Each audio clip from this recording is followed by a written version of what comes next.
Olá, pessoal! A fumaça chegou! Bom dia, boa tarde, boa noite e boa madrugada, porque eu sei que tem estudantes federais aí, hein? Tem mesmo, hein, Nara? Está começando mais um... Pode sem fumaça! Dança, gatinho, dança! Estamos aqui em mais uma quinta literária com o nosso 14º episódio, fazendo sempre as resenhas e as discussões sobre livros, contos e enfim. O escolhido dessa vez foi A Caolha, né, Nayara? Isso mesmo, de Julia Lopes. O conto conta uma história de uma mulher alta, magra, com mãos grandes e ossudas, estragadas pelo reumatismo. Seu aspecto causava terror às crianças e repulsão aos adultos. Não muito pela altura ou pelas mãos, mas porque tinha o olho esquerdo faltando. Morava numa casa pequena, paga pelo filho Antônico, que desde pequeno sofria humilhações por causa dos defeitos da mãe. Era chamado de o filho da caolha. Solta aí o cartaz de divulgação, produção. Ei, que cartaz lindo, né? Ei, Eu tá gostei, bonito, eu gostei, viu? gostei. Parabéns. Parabéns, a pessoa que fez, ó. E deu pra perceber aí que a conversação vai ser legal, né? Vai viu? ser legal. O objetivo de sempre, como eu já tinha falado, vai ser as conversações. E a gente trouxe mulheres da sociedade com boas falas, Bons argumentos. para essa conversação.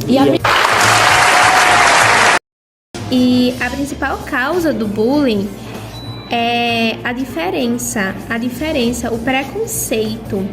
Então, assim, o que está diferente, se a criança ela é mais alta, mais baixa, mais magra, mais gorda, isso em relação a um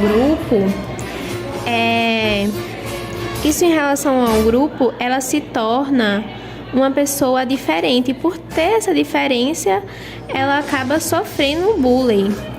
Então, os pais, os responsáveis, eles devem sempre dar bons exemplos às crianças, explicar a elas o que está ocorrendo, porque elas têm assim uma grande capacidade de captar as coisas. Mas as coisas assim que são boas, elas precisam de uma explicação, de uma base. Elas normalmente captam as coisas ruins, como Exatamente, o bullying. né? Como no conto, o menino Antônico, de início ele tinha costumes de dar um beijo no rosto da mãe todo dia. Logo depois acabou isso. Acabou, ele começou a criar certo desgosto da mãe por conta do bullying frequente que ele sofria. Então ele criou uma certa distância, aquela afinidade que ele tinha com a mãe ficou muito inexistente, não foi? Exatamente. Assim, analisando esse caso do menino, ele sofria o bullying por sua mãe ser diferente. O bullying normalmente é causado pelo esse preconceito, pela diferença, na verdade. Então, essa diferença que sua mãe tinha lhe causava uma frustração e ele transmitia essa frustração que ele sentia para sua mãe.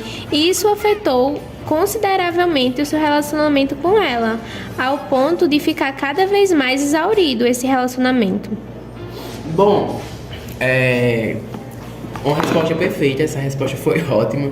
Deu pra entender bastante sobre o bullying, sobre como foi citado no conto, sobre o menino. Tem até um trecho dentro do conto que cita exatamente que os coleguinhas dele começaram a praticar esse bullying. Deu pra com ele. entender bastante a atitude do garoto de se afastar da mãe e tudo mais. Exatamente. Bom, já tivemos o ponto de vista de uma professora e de uma doutora, né? A psicóloga.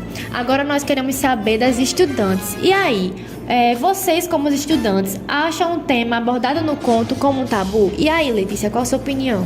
Bom, na minha opinião, sim, eu acho, pois não é um assunto muito falado nas escolas. Eu falo por todas na qual eu já estudei. E, normalmente, elas só falam sobre o assunto do bullying quando ele é cometido. Às vezes nem é falado, nem é comentado. Sempre tem aquela de esconderem o que está acontecendo, Sim, fingirem que isso nada acontece. está acontecendo. Exato. Tem até um medo lá por trás também. Sim, falando sobre o conto, sobre a mulher, o padrão estético é muito grande. E principalmente tem para homens e para as mulheres, mas as mulheres principalmente a pressão é maior. No conto é mostrado que o filho, ele despreza a mãe por causa de sua aparência. Sim. Sim. E o conto, ele deixa isso bem claro, né? Ele deixa isso muito explícito.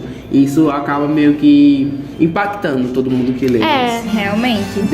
Deixa o livro de uma forma pesada, entre aspas, né? Sim, porque, tipo, uma coisa que vem do filho, né? Uma coisa que não se espera tanto. Não se espera tanto, não se exatamente. espera. Espera ser negada pelo próprio filho. Exatamente. Logo ele que tinha tanto afeto, a gente percebia tanto afeto dele Exatamente, pela até mãe. porque a parte materna é sempre aquela que dá mais amor, dá mais carinho, que tá ali mais presente, né? A gente percebe o quanto o bullying influencia no pensamento da criança em si, né? Não? Não, mas é exatamente isso. Mariana tocou um assunto bastante importante, assim, do conto. Sim, aconteceu tanto a ponto dele cogitar abandonar a mãe dele quando conheceu uma mulher pra ser sua companheira. Sim, é algo muito complicado de se falar, mas deve ser falado. Precisa, é um assunto... Não pode ser um tabu, tem que ser falado, e não só na escola, mas em todos os locais. Exatamente. No final chega até a ser engraçado pelo fato de, tipo, ele fazer isso tudo com a mãe e no final praticamente a culpa ser dele. Sim. Foi muito irônico essa parte e o que se tornou meio que um plot twist. Ou, como pode-se dizer no conto, o clímax.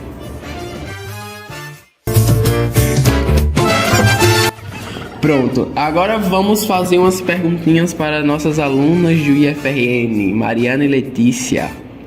Vocês, como uma parte da população que não tem um conhecimento amplo, como nossa professora aqui da UFRN e a nossa psicóloga Sara, se vocês pudessem mudar o contexto final desse conto, o que vocês mudariam?